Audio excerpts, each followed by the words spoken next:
Police officer जुमर के कमरे से निकल रहे थे जब कॉरिडोर की दीवार के साथ लगे मायूस और फिक्रमंद से खड़े सादी ने कोई आहट सी महसूस करके गर्दन मोड़ी। रिसेप्शन की तरफ से हाशिम चलता हुआ आ रहा था, ब्लैक सूट में मलबूस, कलाई पे बंदी घड़ी देखता, दूसरे हाथ में मोबाइल पकड़े वो तेज तेज कदम उठाता करीब आया। तहक्कुम और रौनक से उन ऑफिसर को देखा। वो फौरन सीधे हुए थे। एएसपी ने मुदबाना अंदाज में सलाम किया। हाशिम ने महज सर के खम से जवाब दिया और उनको नज़रअंदाज करके सादी की तरफ आया। मुझे मुख्तसर बताओ कि क्या हुआ है। और उसे तो जैसे हाशिम भाई के आने से बहुत तकवीत मिल गई थी। वो परेशानी से तेज तेज बोलता उसको सारी सूरत हाल समझाने लगा। हाशिम के लिए कुछ भी नया नहीं था, मगर बज़ाहिर पूरी तवज्जो से सुनकर उसने सर हिलाया और उसे वहीं रुकने का कहकर कमरे की तरफ बढ़ा। मुझे जुमर से अकेले में बात करनी है। अंदर मौजूद डॉक्टर को उसने बस एक फिक्रे से बाहर भेजा, दरवाज़ा बंद किया और बेड के सामने आया। कदरे टेक लगा के लेटी जुमर ने उकता कर हाशिम को देखा और बेजारी से मुंह फेर लिया। आप जिसके लिए भी आए हैं कितना ही अच्छा हो वापस चले जाएं, क्योंकि मैं इस वक्त कम से कम आपसे बात करने के मूड में नहीं हूँ। क्या यह सच है कि आपने फारिस के खिलाफ बयान दिया है? वो संजीदगी से पूछ रहा था। जुमर ने वापस मुंह उसकी तरफ किया और बिगड़े तासुरात से बोली, आपको मेरे बयान पे जो भी एतराज़ करना है, जो भी ववेला करना है, आप कोर्ट में कर सकते हैं, क्योंकि मैं अपनी किसी बात से एक कदम भी पीछे नहीं हटूंगी। हाशिम के चेहरे पे मिलाल उभरा और बेयकीनी भी। वो करीब आया। मैं जानता हूँ कि आप मुझे कितना नाकाबिल एतबार समझती हैं। शौक़ से समझिए, मगर आपके बारे में मैं एक बात जानता हूँ कि आप झूठ नहीं बोलती और बिला वजह किसी के बारे में इतनी बड़ी बात नहीं कह सकती। वो जो बेजारी से उसको देख रही थी, कदरें चौंकी, चेहरे के तासुरात ज़रा नरम हुए। आप क्या कहना चाह रहे हैं? आवाज़ में अलबत्ता वही बेइतनाई और खुशकी थी, जैसे वो जल्द अज जल्द हाशिम की कंपनी से छुटकारा पाना चाहती थी। मैं से इतना पूछ रहा हूँ कि क्या वाकई वही हुआ था जो आपने पुलिस से कहा? क्या वाकई आपने फारिस को इतराफ़ जुर्म करते सुना? काफ़ी तवज्जो और ध्यान से उसको देखता पूछ रहा था, जैसे उसका कहा गया एक एक लफ्ज़ उसके लिए बहुत अहमियत रखता हो। जुमर ने इस बात में सर हिलाया। मैंने सब सच कहा है, एक एक हुर्फ। हाशिम ने समझने वाले अंदाज में ओके कहते हुए कॉलर से नदीदा गर्द झाड़ी, कोट का बटन बंद किया और तो फिर आप मुझे हमेशा अपनी हिमायत में पाएंगी कहकर मुड़ गया। जुमर उसको बाहर जाते देखती रही। अब भी उसकी निगाहों में बेजारी थी, मगर उसकी शिद्दत कम थी। उसने दरवाज़ा खोला तो बाहर खड़ा सादी नज़र आया। जुमर की निगाहों में उम्मीद सी जागी। उसने ज़रा गर्दन उठा के देखा, मगर सादी उसकी तरफ नहीं देख रहा था और वो फ़ौरन हाशिम की तरफ पूरी उम्मीद सा बढ़ा था। दरवाज़ा बंद हो गया, दरमियान का रास्ता रुक गया। जुमर ने सर बेदिली से तकिए पर डाल दिया। आंख के किनारे पर हल्की सी नमी अभी थी, मगर उसने जल्दी से उंगली की नोक से उसे साफ कर लिया। वो बैठ के रोने वालों में से कभी भी नहीं थी, तो फिर आज क्यों? ओ नो, क्या आपने जुमर से बात की? बाहर वो बेकरारी से हाशिम से पूछने लगा। हाशिम ने इस बात में सर हिलाते हुए उसका कंधा थपका। तुम फिक्र ना करो, हम पुलिस स्टेशन चलते हैं। वो फारिस को अरेस्ट करके वहीं लाएंगे। ताली को झटका लगा था। क्या वो मामू को अरेस्ट कर लेंगे? वो डिस्ट्रिक्ट प्रोसिक्यूटर है और वो कह रही है कि उसके ऊपर फारिस गाजी नामी शख्स ने कातिलाना हमला किया है। वो उसको ज़रूर अरेस्ट करेगी। इसलिए तुम फारिस के लिए मामलात बिगाड़ने के बजाय ठंडे तरीके से चीज़ों को हल करने की कोशिश करो। आओ। हाशिम बाहर की तरफ बढ़ा। तुम उस बवास सा खड़ा सादी फौरन उसके पीछे लपका। हुनैन भी अब कॉरिडोर के सरे पे आ खड़ी हुई थी। वो हुनैन तक रुका।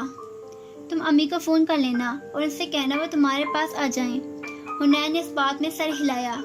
कदरे मुश्तबा नज़रों से सामने जाते हाशिम को देखा, जो अब सादी के इंतज़ार में रुक गया था। निगाहें मिली। हाशिम ने कैसे हो बेटा कहकर गोया हाल अहवाल का फ़र्ज निभाया और जवाब का इंतज़ार किए बगैर सादी को चलने का इशारा करता मुड़ा और फिर हुनैन के सामने वो दोनों तेज तेज बाहर निकल गए। हुनैन लब काटती वहाँ खड़ी सोचती रही। फिर जुमर के रूम के दरवाजे तक आई। दस्तक देने को हाथ बढ़ाया मगर हाथ ने दरवाजे को नहीं छुआ। उसने हाथ गिरा दिया। किसी भी चीज़ का कोई भी फायदा नहीं था। कम अज़ कम उसकी जुमर से इतनी बेतकल्लुफ़ी नहीं थी कि वह एक बेफ़ायदा गुफ्तगू उसके साथ कर सके। वो बुरे दिल के साथ वापस पलट गई। अफकार पे पहरा है, कानून ये ठहरा है, जो साहिब इज़्ज़त है वह शहर बदर होगा। पुलिस स्टेशन के इस कमरे में एक खाली मेज़ बिछी थी और उसके गिर्द 3 कुर्सियाँ। सादी बेचैनी से कुर्सी के किनारे टिका मेज़ पे कोनियाँ रखे सर हाथों में गिराए बैठा था। 21 साल कम उम्र, चेहरे पे बेपनाह फिक्रमंदी थी। साथ वाली कुर्सी पे हाशिम टांग पे टांग रखे बैठा मोबाइल पे बटन्स दबाए जा रहा था। वक्फे वक्फे से वो नज़र उठा के सादी को भी देख लेता। कभी कभी कंधे पे हाथ रख के तसल्ली अमेज़ अंदाज में टपक देता। मैं सब संभाल लूँगा, बेफिक्र रहो। सादी ने बदवक्त मुस्कुराने की कोशिश की मगर उस वक्त किसी भी चीज़ का दिल नहीं चाह रहा था। वो कितनी देर से फारिस गाजी से मुलाकात के लिए बैठे थे मगर कोई उसे ला ही नहीं रहा था। बाहर फैली से पैर रात में ढल चुकी थी। सादी उठकर कमरे में मुस्तरिद सा चक्कर काटने लगा। ये ख्याल कि फारिस एक नाकर्दा जुनून की पादाश में किसी गलत फहमी की वजह से हवालात में बंद है, उसके लिए इंतहाई तकलीफ दे था। हाशिम अपने मोबाइल पे बटन दबाए जा रहा था। दफातन दरवाज़ा खुला। हाशिम ने काफ़ी पुरसुकून अंदाज में और सादी ने बेहद बेताबी से उस तरफ देखा। 2 एहलकार और फारिस गाजी को लिए जा रहे थे। उसके हाथों में हथकड़ियाँ थीं।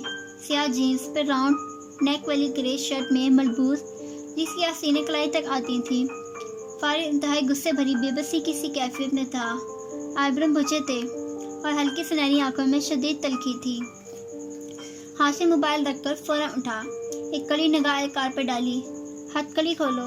उसका अंदाज इतना सख्त था कि बिना चूचला फारिस की हथकड़ी खोल दी गई। फारिस ने हाथ झटके, कुर्सी खींची और टांग पर टांग रख के बैठा। उसके माथे पे अभी तक बल थे। तुम ठीक हो? हाशिम मसनूई हमदर्दी से पूछते हुए खड़ा रहा जबकि सादी जल्दी से आकर उसके साथ वाली कुर्सी पे बैठा। फारिस ने एक तीखी नज़र हाशिम पर डाली और इस्तेज़ाया सर झटका जैसे कह रहा हो कि मुझे इस हालत में देखकर सबसे ज़्यादा खुश तुम ही होगे। हाशिम उसकी सदमहली महसूस करके दरवाजे की तरफ बढ़ा। मैं ASP से मिलकर आता हूँ, तुम बात सुन लो। सादी को इशारा करके वो बाहर निकल गया। अब के फारिस ने उन्हीं तासुरात से उसे देखा। क्या वाकई तुम्हारी फुप्पो ने मुझ पर इल्ज़ाम लगाया है? उसकी आंखों में शदीद गुस्सा था। सादी ने बेबसी से सर हिलाया। मैं खुद समझ नहीं पा रहा कि क्या हुआ है। क्या आपने उन्हें कॉल की थी? क्या आपने उनको रेस्टोरेंट में बुलाया था? मैंने उन्हें किसी रेस्टोरेंट में नहीं बुलाया था, होटल में बुलाया था। नैन थी, उसकी वो दोस्त थी। मैंने उन्हें कोई कॉल नहीं की थी। मैं समझ नहीं पा रहा मैडम मेरे बारे में ऐसी बातें क्यों कर रही हैं? ये सब झूठ है, बकवास है, उसने तेज से कहते हुए मेज़ पे मुक्का मारा। सादी पीछे को हुआ, लब काटते हुए सोचने लगा। अब कुछ सूरत हाल समझ में आ रही थी मगर उन्होंने कहा आपने उन्हें कॉल करके कहा है कि आपने ही वारिस गाजी का कत्ल किया है और ये भी कि सादी रुका। उसे वो तमाम तकलीफ दे अल्फाज याद थे जो जुमर ने उसके सामने ऑफिसर को बताए थे, और ये कि मैं तुम्हें सिर्फ एक गोली मारूंगा जुमर, और इस तरह की बहुत सारी बातें। वो वाकई दोहरा नहीं पा रहा था। उसे शर्मिंदगी हो रही थी। आखिर जुमर इस किस्म की बात कैसे कर सकती थी? मैं मैडम से ऐसी बात क्यों करूँगा? मेरे पास 2 गवाह हैं, हुनैन और अलीशा। हम सारा वक्त एक साथ रहे। मैंने किसी से कोई ऐसी बात नहीं की और मैं उसको कैसे गोली मार सकता हूँ? मेरे पास तो इस वक्त कोई गन भी नहीं थी।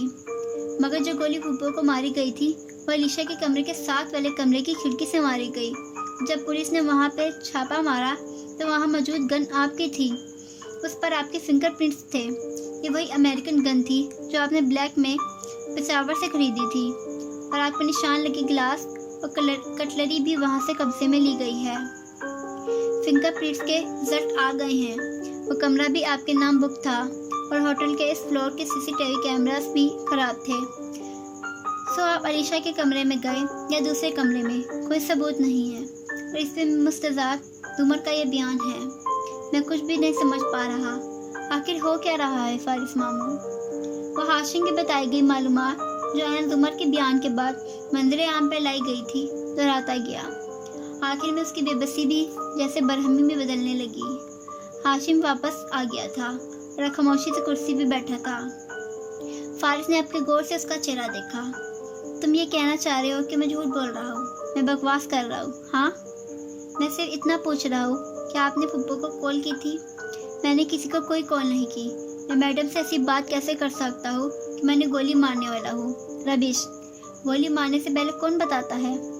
उसने आज सर झटका, जैसे बस ना चल रहा हो। इस मेज को उठाकर सादी के ऊपर मार दे। सादी एकदम रुक कर उसे देखने लगा, अजनबी अजीब नजरों से। मैडम कौन? तुम्हारी हुप्पो और कौन? फारिस उखड़ा उखड़ा सा बोला। आप जुमर को मैडम कहते हैं, राइट? उसके जहन में जैसे अलार्म बज रहा था। कतरे पुरजोश सा होकर वो आगे को हुआ। लेकिन जुमर ने जो बयान दिया है उसमें उन्होंने बताया कि आपने उन्हें जुमर कहकर मुखातिब किया है, मगर आप कभी हुप्पो का नाम नहीं लेते। मुझे याद है आप हमेशा उनको मैडम कहते थे। Oh damn! हाशिम ने कराकर गोया आंखें बंद की। स्क्रैप लिखने में ज़रा सी गलती कितनी तबाहकुन साबित हो सकती थी। फारिस ने हल्के से शाने झुकाए। इससे क्या फ़र्क पड़ता है? वो अभी तक शादी की बात का मतलब नहीं समझा था। शादी तेजी से खड़ा हुआ। मैं जानता हूँ आपने कुछ नहीं किया। आप सच कह रहे हैं, आपने वाकई उन्हें कोई कॉल नहीं की। आप फिक्र मत करिए। उसने उसे तसल्ली देने वाले अंदाज में फारिस के कंधे पे हाथ रखा। हाशिम भी उठ खड़ा हुआ। मैं बाहर इंतज़ार कर रहा हूँ तुम्हारा। वो बाहर निकल गया। हाशिम भाई बहुत जल्द आपको यहाँ से निकाल लेंगे। हाँ? फारिस इस्तेज़ाए सर झटका। हाशिम, और मेरे लिए कोशिश करेगा? कभी भी नहीं। और वो जो कर रहा है ना, वो भी सिर्फ दिखावे के लिए है। मैं उसको जानता हूँ। अब अपना मतलब ना हो तो वो किसी की मदद नहीं करता। सादी ने मुतजिब सा होकर उसे देखा। वो उन पहले लोगों में थे जिन्होंने आपकी बेगुनाही पे यकीन किया था। कम से कम उनके बारे में आपको इतना मुनफी नहीं होना चाहिए। आप तसल्ली रखिए, हाशिम भाई आपको बहुत जल्द रिहा करवा लेंगे। फारिस शाकी सा कुछ बड़बड़ाकर चुप हो गया। उसकी आंखों में पिछले चंद दिन से छाया मलाल और कब अब शदीद गुस्से में ढल रहा था। आखिर जुमर ने उस पर इतना बड़ा इल्ज़ाम क्या सोचकर लगाया है? वो अच्छी तरह जानती थी कि फारिस कत्ल नहीं कर सकता, या शायद वो किसी और की जगह उसका नाम ले रही थी। शायद वो किसी और को कवर कर रही थी, पता नहीं। उसने सर झटका। सादी अब बाहर जा रहा था। उसे जल्द अज जल्द फुप्पो से मिलना था।